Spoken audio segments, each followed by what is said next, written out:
So in this video today, we focus on the staggering sales decline of Bud Light and other Anheuser-Busch products. You see, it's not just confined to Bud Light anymore. It seems to be wreaking havoc on AB InBev sales overall, in fact, their entire volume, and of course, their public image. Not to mention what yesterday's news is going to do to shareholder value in the near future, and of course long term, which is something you're concerned about if you're any kind of an investor, especially in this kind of market. What's even more interesting is that named celebrities of business acclaim, and there are several actually that focus on this industry, yeah, they're starting to outline just how bad this all really is. Well, and of course, it really is bad. Here we go. Bud Light, the beer giant, the former heavyweight champ in the US beer wars, is facing a sales crisis like never before. And I can't believe that for over 2 months, it's been the focus of many videos on my channel and across the entire internet. It's almost like this Heinerscheid lady actually willed this collapse into effect with her words saying that it was a dying brand, it was fratty, and it needed to be revitalized. Was she just trying to create work for herself? At any rate, it seems like this Bud Light boycott is making people hop to other beer options. Come on, that was a good one. I don't get it. Anyway, despite the optimistic I get it. thoughts that the boycott would end anytime soon, the latest sales data reveals a steeper decline, something that you really didn't want to hear if you work for AB InBev. In fact, the numbers for the week ending June 10th are even worse than the previous weeks.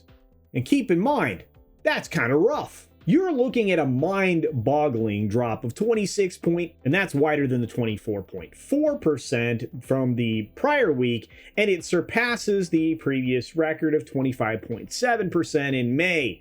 The math actually checks out, So it's not going away anytime soon. And keep in mind, and I'm sure you're fully aware, that those numbers are in spite of the fact that the company is literally giving the beer away for free. And in some stores, they're actually paying you to take it. it's not worth it. Okay, it's not worth it. This slump actually isn't just affecting Bud Light now, though. Not at all. A contagion effect is actually placing a hit on all of the Anheuser-Busch sales numbers by noticeable percentages. Let's take a look at them. Budweiser is down 10% by itself. Natty Light dropped 2.3%, and Michelob Ultra saw a decrease of 2.4%. Michelob Ultra was a beer that they have been really working on bringing up to the same level of Bud Light. I don't think this is the direction they wanted it to go. And look, if you're all in on the culture war, these numbers are certainly cause for celebration, at least if you think that it makes a difference in sending a message to these corporations.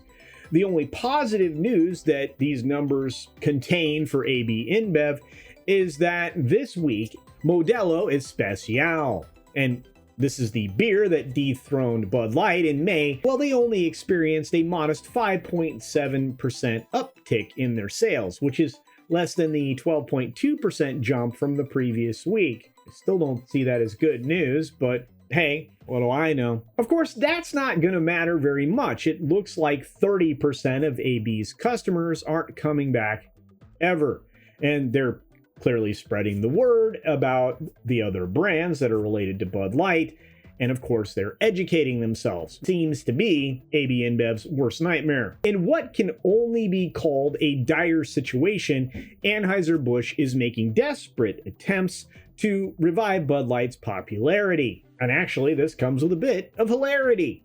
You see, the former CIA operative, now ESG adherent sycophant, CEO Brendan Whitworth, plans to embark on a summer road trip to connect with his customers, and we can assume that they will all be very well vetted and not ask any objectionable questions that will challenge the approved narrative. No, that won't happen at all. And along with all of that, he's also offering financial aid to the struggling distributors that he and his company have created all across the country. Will these superficially and likely very choreographed efforts be enough to turn the tide? Doubtful. And according to some experts who really understand what is going on here, well, there's big trouble afoot. Let's pivot to a couple of renowned TV personalities. First, the Bar Rescue host John Taffer, who believes that the boycott won't be ending anytime soon.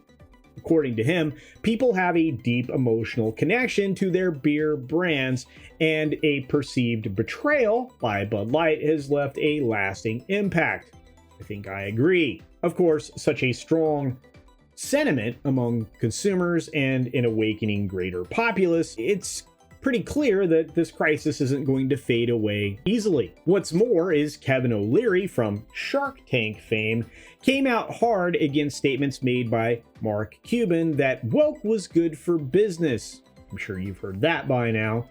Well, Kevin hit back at that with a warning. He stated very directly, when you get involved with partisan issues, you basically lose 50% of your constituency, which is why you would never do that if you were a consumer good or services company, because it makes absolutely no sense. He also went on to remind corporations of their duty to serve customers, employees, and shareholders. I think he missed an opportunity to drop in that fiduciary duty part of what's owed to shareholders, but I'll set that aside for now, because he wrapped up with quite the zinger. Their role is not to educate society on the social issue of the day. Wow, words of wisdom indeed. And of course, I believe that that makes an awful lot of sense, and clearly it's being vetted in the marketplace at the moment. You can see it all around with the lack of sales. But hey, what do you think? Is this actual doom loop ever going to end for AB InBev? Are they in danger of being turned into the next Schlitz beer company? And finally,